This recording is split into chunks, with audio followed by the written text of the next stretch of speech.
कही लली मेरी रह गई है श्यामी।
राजा साहब कहने लगे बोलो। अरे तुम राज दरबार में बिजी रहते हो और तुम्हें शायद एक बात नहीं पता कि अगर बिटिया घर में सयानी हो जाए तो माँ बाप को शोभा नहीं देता, सबसे पहले उसके पीले हाथ करनी चाहिए। तो उसी समय राजा कहने लगे रानी तुम तो ये समझ रही हो यानी चिंता सब तुम्हें है, हमें चिंता ना है।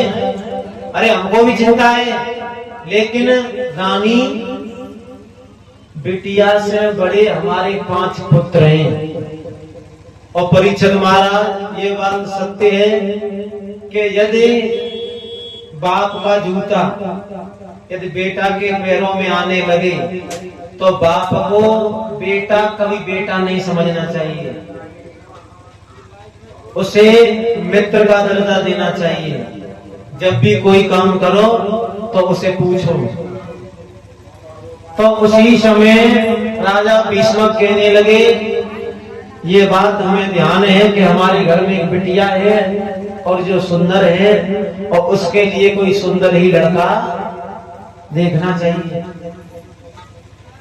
और राजा ने एक बात कही है कि हमारे 5 बेटा भी हैं और बेटों को ये बात हम जरूर पूछेंगे, बिना बेटा के नहीं करेंगे।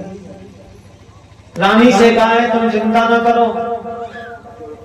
दूसरे दिन महाराज भीष्म की सभा लगी हुई है और सभा लगी हुई है तो उसी में उनके 5 पुत्र बैठे हैं।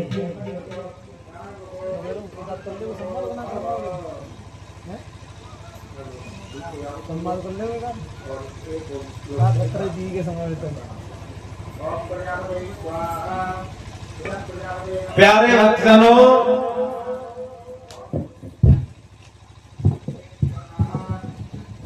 बोलिए भगवत महापुराण की जय। इधर महाराज भीष्मक आए हैं दरबार में, और दरबार में महाराज भीष्मक ने एक ऐलान किया है मंत्री से।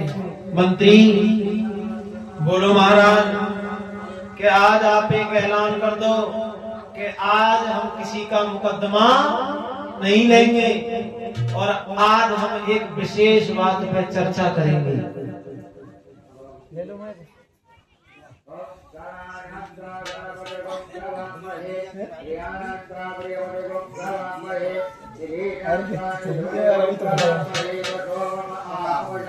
प्यारे भक्तजनों, मंत्री ने एक बात कही है, सुनते हो सभा के भाइयों। हमारे महाराज का आज ये ऐलान है कि महाराज आज के दिन कोई भी मुकदमा नहीं लेंगे और एक विशेष बात पे चर्चा करेंगे। उसी समय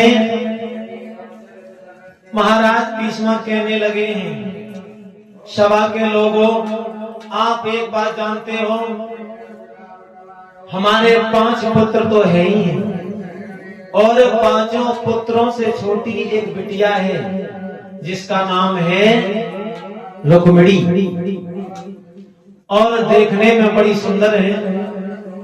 और तुम सब ये भी जानते हो कि सुंदर बिटिया के लिए सुंदर दूल्हा होना आवश्यक है।